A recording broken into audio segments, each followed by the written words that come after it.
আসন্ন ত্রয়োদশ জাতীয় সংসদ নির্বাচনে নওগাঁ ৪ মান্দা আসনে স্বতন্ত্র প্রার্থী হিসেবে নির্বাচনী মাঠে সক্রিয় হয়েছেন বিশিষ্ট ব্যবসায়ী মোহাম্মদ আব্দুস সামাদ প্রামাণিক।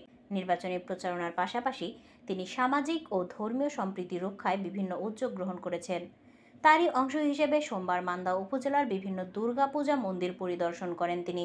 পরিদর্শনকালে তিনি পূজা মণ্ডপে উপস্থিত সনাতন ধর্মাবলম্বী ভক্ত দর্শনার্থীদের সঙ্গে কুশল বিনিময় করেন এবং দুর্গা উৎসব উপলক্ষে আন্তরিক শুভেচ্ছা ও অভিনন্দন জানান।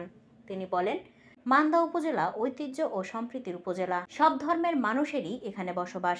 সম্প্রীতির বন্ধন অটুট রাখাই হবে আমার অঙ্গীকার।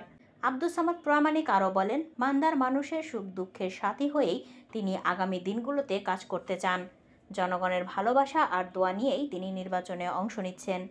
এ সময় স্থানীয় পূজারীরা তার প্রতি কৃতজ্ঞতা প্রকাশ করে বলেন, উৎসবের দিনে একজন জনপ্রতিনিধি প্রার্থী হিসেবে মন্দিরে এসে খোঁজ খবর নেওয়া সত্যি প্রশংসনীয় বলে মনে করেন তারা।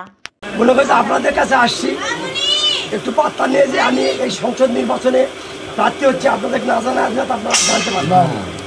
এই জন্য এই যে পূজা আপনারা শুরু করছেন, এই পূজার মধ্যে গেলে সবাই একসঙ্গে পাচ্ছি। বাড়িতে গেলে ধান কাটতেছে, ভিড় নিয়ে যাচ্ছে।